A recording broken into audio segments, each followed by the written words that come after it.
vedare tinokuchingamidzai zvekare kune chimwe chirongwa pano paZim Facebook Secrets and Confessions. Tadzoka zvekare nemamwe mamessages. Regedzai tibva tapinda mumamessages edu tadzoka takakubatirai. Hei, zvakangoma hazvo veduwe. Hanzi makadi zvenyu mukoma. Ndinokumbirawo kuti munge muchindipostirawo nyaya yangu makavikawo chitupa changu. Inini mukoma ndikuda kutaurawo nyaya iyo yakaitika. This was like a very long time ago. Pandainge ndichangotangawo kupinda muno muSouth Africa. Saka kubva ipapo mukoma kusvika pari zvino ndine zvimwe zvinhu zvekuti ndakatanga kusangana nazvo, but zvinhu izvi nanhasi uno zvinondivhiringidza mupfungwa dzangu. Ndakambotanga ndichifungidzira kuti zvimwe kuda dzainge dzingori hope, but now ndava kutoona zvinhu izvi zvichiitika in real life. So ndakati ndasvika munharaunda umo mandainge ndigere neshamwari yangu nemudzimai wake, sezvo vainge vaine 2 rooms, inini ndainge ndichirara mune imwe room, but ndakabva ndazoona kuti space chaiyo yainge iri shoma. Ndikabva ndazotaura neshamwari yangu ndikamuti ndinokumbirawo mari, because ndainge ndanzwa nevamwe madza kuti kana ndikakwanisa kuenda kumaprazi mabasa ainge achibatika. Saka ivo vainge vaine chihanzvadzi chavo chavainge vachida kuti ndinge ndichibatana nacho. Saka takabva tazosimuka tichibva mulocation muya ndokubva tazoenda kuprazi kuya uko kwatakazowana basa, but kuzoti ndinge ndichiwana basa mukoma pakatoshanda minamato, uye madzibaba ava vakandibatsira. Kana zita ravo handichatombozivi, nezita ravo handichatomborirangariri, sezvo zvinhu izvi zvakaitika kudhara. Madzibaba ava vakandibatsira, vainge vachigara mune imwe area yekubhela, but for now ndigere zvangu kuno kuCape Town. Ende nekuda kweminamato yavo iyo yavakandiitira ndo yakazokonzeresa kuti ndinge ndichizosvika kuno kuCape Town, zvekare ndinge ndichizoshanda basa iro randinoita, nekuti vakandipawo laki rekuti ndinge ndichidiwa nevarungu. Ende kudiwa nevarungu ndinotodiwa noti zvekutamba, because nekuda kweizvo zvavakashandisa paminamato yavo iyo yavakandiitira. So mukoma, madzibaba ava takazongova approacha mushure mekunge tambozama kuti tinge tichifamba mumaprazi tichitsvakawo mabasa, but zvimabasa zvataingowana zvainge zviri zvimabasa zvekuti taipota tichipinda mumaprazi ainge achirimiwa mhiripiri, but zvinenge zvingori zvimaprazi zvidiki, not maprazi mahombe zvakaita zvimaplots. Then tobva tatanga kunonga mhiripiri. Saka waipiwa crate rako rekuti unofanira kuti unge uchizadza crate iri nemhiripiri, then uchinyorwa mubhuku. Saka each and every day waiudzwa kuti unofanira kuti unge uchizadza macrates mangani nemhiripiri, ndiko kuti unge uchinzi wakwanisa kukloka tiketi rako. Basa racho rainge rakaoma.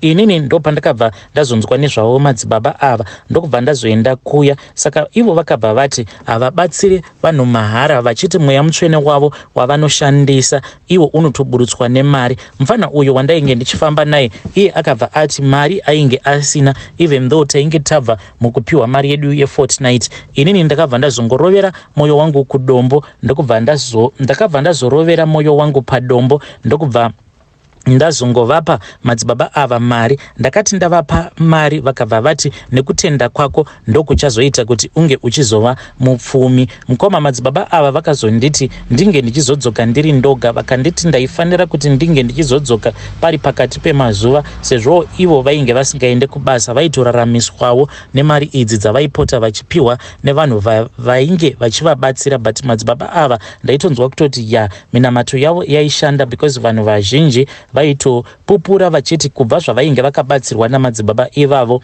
vainge vakatokwanisa kutowanawo mabasa ainge akanaka. Ini mupfungwa dzangu ndainge ndakangonzwa kuti kuCape Town ndokune mari plus mapurisa haanetse muCape Town. Saka ndokwandainge ndichida kuti ndinge ndichizouya kuno, ende zveshuwa ndo zvakazoitika. Madzibaba ava ndakazoti zuva riya iro ravainge vakandiudza kuti ndinge ndichiuya, ndakabva ndazoenda kumba kwavo. Ndakati ndasvika kuya vainge vakatopfeka magemenzi avo ered uye vakabata bakatwa ravo, vakabva vati ivo vainge vachida kuputsa imwe hari iyo yavainge vachiti hari iya vainge vaitenga vachishandisa mari yandainge ndakavapa. Vakabva vati ndinofanira kuti ndinge ndichizovapa mari yehari iyo yavainge vatenga kureplace mari yavo vakabva vanditi muhari umu vainge vadzokera kuzimu mumweya vakanotora mhiko dzose idzo dzainge dzakaitwa kungava kuri kumakuva kana kuti pai, vachiti imhiko idzi dzainge dzakaitwa kumadzinza uko kwandinobva, kudzinza rekwaamai vangu zvekare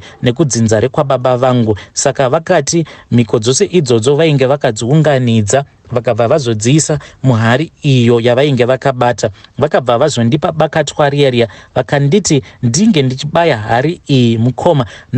Pavakanditi ndinge ndichibaya hari iyi, ndakasimudza ruoko rwangu nesimba ndokubva vandibata. Vakati ndaisafanira kutomboshandisa simba zvachose, nekuti mukunoshandisa simba zvinenge zvava kurevera kuti ndinenge ndisingavimbi nesimba ravo. Saka vakangonditi chingogumisa iri bakatwa iri, chingorigumanisa nehari iyi. Vakabva vazoisa hari iya pasi, vakabva vati ndinge ndichingonogumanisana bakatwa riya nehari iya. Ndakabva ndaita saizvozvo. Hari iyi mukoma yakabva yaita sekunge yainge yarohwa nesando, because yakaita mapisi. Vakabva vanditi ndinge ndichinhongirira mapisi aya. Ndakanhongerera mapisi aya mushure mekunge hari iyi yaputika, ndokubva ndazoenda navo panze ndichivatevera ndiri mumashure. Vakabva vazoti ndinge ndichibatidza moto. Ndakabatidza moto mukoma, ndokainge kari kekutanga ndichiona hari ichibvira. Yakabvira mukoma kusvika pasisina kana chinhu. Ndaita kuona dhaga richiita kunyunguduka, hari iyi ichiita kunyunguduka kusvika yapera. Moto uya ndokuzodzima zvavo. Vakabva vanditi ndinge ndichinokora ivhu apo patainge tapisira hari iya. Ndakanokora ivhu riya. Vakabva vanditi ivo vainge vasingatendedzwe kuti ivhu iri vange vachirichengeta mumba mavo. Vakabva vanditi ndinge ndichienda naro ivhu iri kumba kwangu. Vakati ivo vachazorida pamberi apo kana zvinhu zvangu zvava kutanga kuda kusununguka. Vakabva vanditi uchawana basa iwe rehugarden boy, ende kana wazowana basa ndikuda kuti unge uchizodzoka pano. Takabva tazotanga kufamba tichitsvaka basa kuzonosvika tichizowana basa panesari painge pachitengeswa tumaseedlings twemiti nezvakangosiyana-siyana. Saka ndo pandakabva ndazviwana basa paya nevamwewo vakadzi vatainge tichifamba navo. Saka murungu uyu akabva azondifarira, akati iye ainge achida kuti ndinge ndichizoita garden boy wake. Ndakabva ndamhanya ndikadzokera kwavari madzibaba vaya ndikavaudza kuti basa hongu ndainge ndariwana. Saka what was the next step? Vakabva vanditi uchabudirira zvekuti muno muSouth Africa uchatosvika pakutoita mupfumi iwe. Ende ndakabva ndabhilivha mune mashoko avo since kubva zvavainge vakatanga kundibatsira. Upenyu hwangu ndainge ndava kutoona kuti upenyu hwangu hwainge hwotoendeka. Madzibaba ava vakabva vanditi unoziva here kuti varungu vane laki ravo, natural laki ravanozvarwa vakapfumbata mumaoko avo. Vakabva vanditi laki ravo revarungu riri muvhudzi ravo. Vakanditi unozviziva here kuti varungu vanokwanisa kungodonha vhudzi? Ndikati hongu. Vakanditi paya paunenge uchigeza motikari kana kuti mumabhini upote uchitarisisa. Ndinoda kuti unge uchiunganidza vhudzi remurungu wako, asi usazotorazve vhudzi rezvikitsi kana kuti imbwa, because varungu vanofarira imbwa. Saka iwe unofanira kucherechedza uchitarisisa. Kana ukanzi geza motikari unge uchibrasha vhudzi riya wobva warisa pasaidi. Mukoma ndakabva ndaita sekudaro. Ndaiti pose paya apo pandinenge ndichigeza motikari yemurungu ndinenge ndichibrasha ndichitora vhudzi riya rakazoti rati one day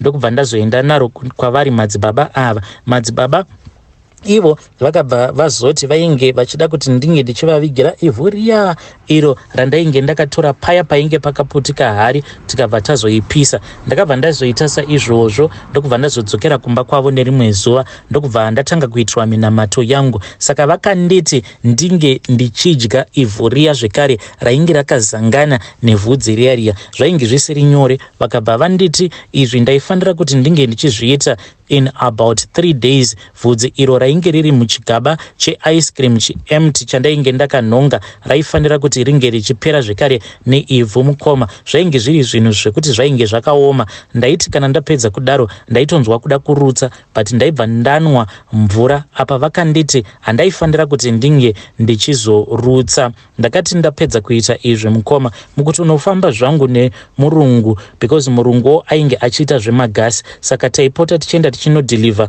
magasi mune dzimwe dzimba dzevamwe varungu. Saka one day takazoti taenda pane imwe imba youmwe murungu, iye ainge apinda mumba, saka inini ndakazosara ndiri panze, iye ainge achiinstola gasi riya rimwe ratainge tabvisa, ndokubva iye murungu uya azobuda panze ari pafoni. Saka akazongofamba ari pafoni achitaura ukuwo murungu wangu ainge ari busy achitaura nemukadzi wemurungu uya vari mumba. Munongovaziva kakuti varungu vanokwanisa kutomboita kameeting kwavo. Saka iye murungu uyu watainge tashanyira pamba pake paakangonditarisa kudai akabva azofamba achiuya kwandainge ndiri akabva anditi, iwe ndipe maphone numbers ako, I can see kuti you are someone that can work very hard, so maybe in the future I have a plan for you. Ndokubva atotora maphone numbers angu paya, ndikabva ndazotora maphone numbers ake murungu uyu. Saka nerimwe zuva ndakazoti ndanetsana nemurungu wangu uyu because mpei yake ainge asingade kuiwedzera. Dzimwe nguva aikwanisa kungowedzera ne5 rand kana kuti ne10 rand. Apa ndainge ndatochinja masim card kudhara, then ndakazongofunga nezvake murungu uya ndikaona kuti ndainge ndichiri nadzo. Ndakataura naye akabva anditi, I tried calling you but I think kuti you had returned back to your country. Ndikati no, I am still here. Akanditi, are you still working? Ndikabva ndamunyepera ndikati handichashandi, ndiri kutotsvaka basa. Akati, are you able to come to Cape Town? Ndikati hongu ndinokwanisa. Ndokubva azonditumidzira mari paya ndokuzotouya kwandakazoita kunoku kuCape Town naCity Line chairo Mukoma. Ndakati ndava kuno ndopandakabva ndazotanga kumushandira, but kubva zuva iro randakadya vhudzi remurungu wandainge ndichishandira ndaikwanisa kungokaruka ndabatwa nedzikirira iri Mukoma rinondibata. Ndinotoona handizivi kuti ndongirozi dzacho here, but munhu uyu anouya kwandiri anenge aine mapapiro anotyisa Mukoma, because mapapiro awa anenge aine maziso anenge akaita kunge madodododo, but anenge ari maziso, rimwe rinenge richiti rikabwaira, rimwe rinenge richisvinura, zvinova zviri zvinhu zvekuti zvinenge zvichindityisa. Saka munhu uyu iye anouya orara pamusoro pangu obva andivhara muviri wangu wose nemapapiro ake awa anobva azoita kunge coffin, mapapiro ake obva ashanduka kuita coffin. Zvinova zviri zvinhu zvekuti zvinondityisa, ende nanhasi uno Mukoma zvinhu zvekuti zvinongoramba zvichiitika kwandiri. Saka handizivi kuti zvingapedzwa nei. Zvekare mukufamba umu dzimwe nguva ndinokwanisa kutoita lucky Mukoma rekuti ndinongonhonga mari semafoni awa handitombotauri. Handizivi kuti ndakapedzera kutenga foni mushopu rini, because kunyange foni yandinoshandisa ifoni yandakatongonhongawo mutaxi, ndo upenyu hwacho hwandinorarama. But at the same time chinondirwadza ndechekuti inini ndikawana mari it's either ndichingobva kana paATM kuno withdrawa mari, zvisinei nekuti ndinenge nda withdrawa mari shoma sei, ndinobva ndatosangana nematsotsi. Saka it seems as if lucky iri randakapiwa rekudiwa nevarungu, lucky racho rinoteverera zvekare nemweya iyi yemadzikirira, zvekare nemweya yekuti unge uchingorobhewa pose paunenge uri. Mukoma nashi handizivewo kana kuinewo vanokwanisa kundidzikinura, because kana ndakatarisa life yacho yandinorarama ndiri munhu wekuti kana muri mumarelationships I am very lucky, and hulaki hwacho ndewekuti ndinongodiwa nevasikana vane mari dzavo nevasikana vanenge vaine mari dzavo. But semurumeka hapana paungazongoda kungoramba uchizvionesa kuti uri munhu anotongohaselawo zvake. Saka I try kuti musikana uyo wandinenge ndichidanana naye at that time ndinge ndichimuimpressawo, ndichimuratidzawo kuti I am someone wekuti haanyare naye mukufamba. Saka mari dzangu Mukoma dzandinongowana dzinopererawo muzvipfeko izvozvi zvinodhura, zvekare nekuendawo kuma-outings, because ava vasikana vacho vandodanana navo kana kuri kunzi tikafunga kuenda kulodge hazviite kuti tinge tichienda kuzvimalodge izvi zvanamusiyanwa. Tinofanira kutoti tinge tichiendawo kana kuma5 star hotels sevanhu vanenge vaine twumari twavo. Saka ndo kunongoperera mari dzangu idzodzo. Kubva ipapo pandakaitirwa minamato iyi kuzonosvika muzuva ranhasi kuti nditi ndine tarisiro yekuti ndichaenda kumusha, handina kana tarisiro zvachose, because month in month out ndinogara ndiine hurongwa. Kana ndikasarasa mari kumusha uko ndinotongonzwa kuti mai varwara, and amai vangu vanokwanisa kutorwara zvezvezvo kuti within a short period of time unotoona kutoti kapei kako kose kanenge katongobuda kachirapisa amai vangu. Uye kana ndikada kuunganidzawo zvimari sometimes ndo pandinongoona mari iyaya yanyangarika. Apa apa kadhi randinoshandisa, kadhi randoshandisa iro riri muzita meumwe munhu. Musikana uyo wandakambodanana naye wemuno muSouth Africa aitowawo netwunhu twake ndiye akabva azondivhurira kadhi iroro. Zvino kuti ndinge ndichisiya muine mari yakawanda, ndinotya kuti iye anokwanisa kuzondibira mari yangu kana kuzongondiitira utsinye over ari blocker, because kana app handina, kana mafone numbers acho akaregister bhengi racho handitomborina. Saka ndezviya zvokungoendawo ndichinoswaipawo pama-ATM. Sepamwe pandakambofunga kunotenga imwe laptop yandainge ndakaona mumagame. Laptop iyi yainge ichiita 4,000. Laptop iyi mukoma ndakati ndichienda kunoitenga ndopandakabva ndazosangana nezvimwe zvimakaradhi izvo zvakabva zvazonditorera mari yangu yose, zvekare nefoni zvikabva zvandisiyira sim card, uye kunyange ndikawithdrawa mari ndinozotongokaruka ndatevererwa nematsotsi ndobva ndatorerwa kamari kaya ako kandinenge ndichida kushandisa. Saka ndo upenyu hwacho wandiri kurarama uhwo mukoma. Handizivi kuti ndingabatsirikana sei. Ndinofanira kuti ndinge ndichigezwa here nemvura yezvitunha kuti munyama uyu unge uchibva pandiri. Kana riri selaki racho handicharidi because handioni kushanda kwaro. Iye murume uyu akanditi ndichazoitawo mupfumi muno munyika yevatorwa, but pfuma yacho handisi kana kumboiona ini. Ndiri munhu ari kungodzungaira pamakore ose awa andagara muno muSouth Africa. Nemari dzandinopiwa nevarungu vandinoshandidzana navo, you will think kuti kumusha uko ndine kana chandiinacho, but handina kana chituku zvacho chandiinacho kumusha uku. Kungotambudzika chete, kungotambura chete mukoma. Please post my own story, ndichange ndichizotevererawo mucomment section. Hey, vedare ndo message iyo yandakatumidzirwa ichibva kuna mukoma vedu. Yo, zvakangoma hazvo vedu we. Kudya vhudzi remurungu. Hanzi ndakadya vhudzi remurungu. Hey, pakaipa. Please ngatitaurei navo mucomment section mukoma vedu ava. Hanzi handizivi kuti ndogezeswa here nemvura yezvitunha kuti ndinge ndichiita bore. Please assist me. Kana muchikwanisa kuvabatsira, please ngativabatsireiwo mukoma vedu ava. Zvakangoma hazvo vedu we. Regedzai tibva taenda panyedu inotevera. Nyedu inotevera yakamira sekudai so. Hanzi makadi zvenyu mukoma Nashi. Ndinokumbirawo kuti munge muchindiposterawo nyaya yangu makaviga chitupa changu. Yangu nyaya mukoma yakamira sekudai so. Ndakanzwa vamwe sisi avo vainge vachiti vanonzwa ma-voices. Even right now I avoid kuenda kumba kwasisi vangu because what happened the last time pandainge ndiri kumba kwasisi, it traumatizes me.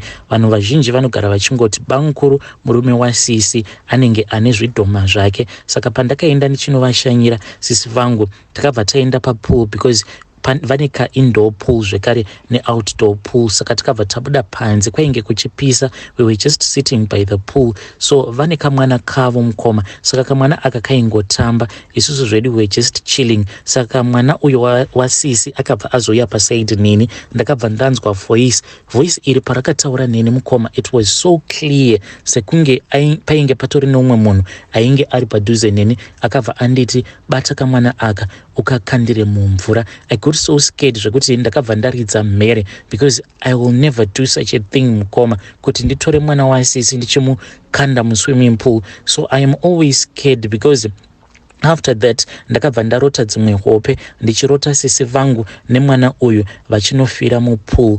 Saka hope idzi dzakatondishoka nezvose izvo zvandakanzwa voice reri richindiudza. So I am very scared. I don't know how to even approach my big sister about this. Yo, vedare ndo message iyo yandakatumidzirwa ichibva kune mwanasikana uyu. Strange things do happen in this world. Kunzwa voice richikuti bata kamwanaka ukakande muswimming pool, then wozorota sisi vako vachifira muswimming pool nemwana wavo. Zvakangoma hazvo vedu we.